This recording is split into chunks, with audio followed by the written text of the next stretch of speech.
उनके करुणा की कोई कमी है नहीं, उनके करुणा की कोई कमी है नहीं। पात्रता में हमारे कमी रह गई, उनके करुणा में कोई कमी है नहीं। पात्रता में कोई हमारे कमी रह गई, उनके ममता में कोई कमी है नहीं, उनके ममता में कोई कमी है नहीं। योग्यता में हमारे कमी रह गई, योग्यता में हमारे कमी रह गई। राधा कृष्ण भगवान की जय। जीवन में अपनी उम्मीद लोगों से नहीं करना चाहिए, और दूसरा अपने जीवन की शंका महापुरुषों पर नहीं करना चाहिए, उन पर शक नहीं करना चाहिए। आधी विपत्तियों हो जाती है, इसीलिए इंसान दुखी रहता है। इस भाग दौड़ की जिंदगी में प्रेम, सत्य और ईश्वर, ये तीन पर विश्वास करना, तो आप अपने सही मार्ग पर रहोगे। और उम्मीदें किसी से मत रखना।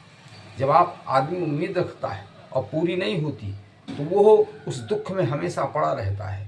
और अंदर का ना तो उसका जब आदमी किसी पर विश्वास करता है तो ना अंदर से भजन नहीं हो पाता, ईश्वर का आराधन नहीं हो पाता। इसलिए आदमी को अपने कर्म की सच्चाई पर अंदर से विश्वास करना चाहिए, तब पवित्र मन होकर अंदर से भजन होता है, तो शक्ति की ऊर्जा की भांति वो फैलता है और जीवन में व्यक्ति का कल्याण होता है।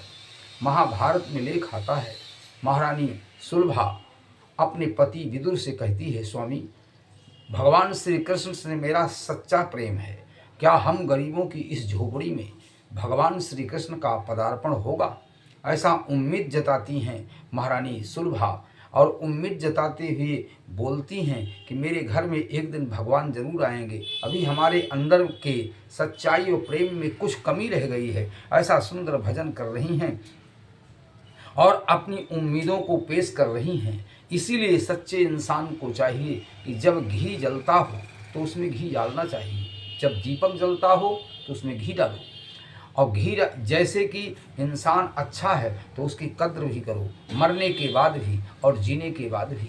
ऐसी कद्र भगवान के प्रति सच्चे संत महारानी सुलभा कर रही हैं। ऐसा महाभारत का सुंदर उदाहरण है।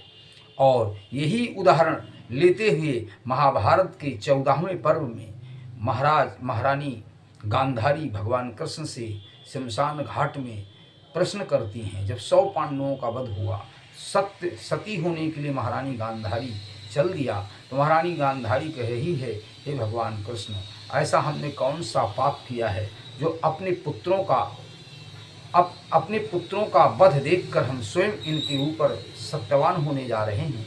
ऐसा कौन, क्योंकि पुत्र के समान संसार में कोई भारी दुख नहीं होता। इसलिए ही भगवान श्री कृष्ण गांधारी के प्रश्न को सुन करके बोलते हैं, हे माँ गांधारी, इस संसार में जो व्यक्ति करता है उसका फल मिलता है, चाहे पूर्व जन्म का हो, वर्तमान समय का हो, भविष्य का हो।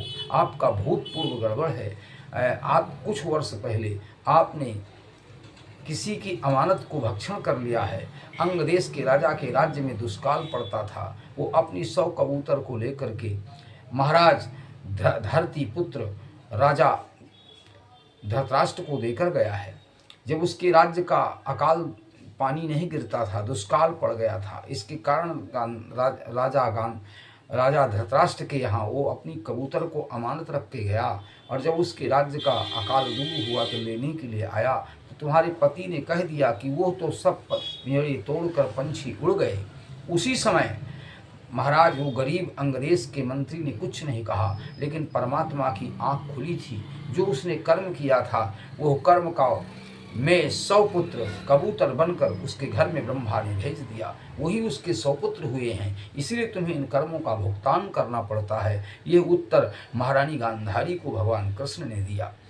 विदुर तो की पत्नी सुलभा ने कर्म किया है, जो श्री कृष्ण का दर्शन किया है और सच्चे इंसान पर शंका किया, उसकी अमानत को खा गया, वापस नहीं दिया, इसलिए वो अपने पुत्रों का शोक कर रहा है। तो संसार इस प्रकार का है, जैसा कर्म करोगे वैसा फलों की प्राप्ति करोगे।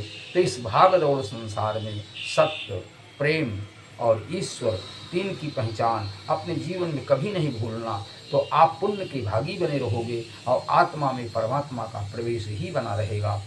बोलो वृंदावन बिहारी लाल की जय हो।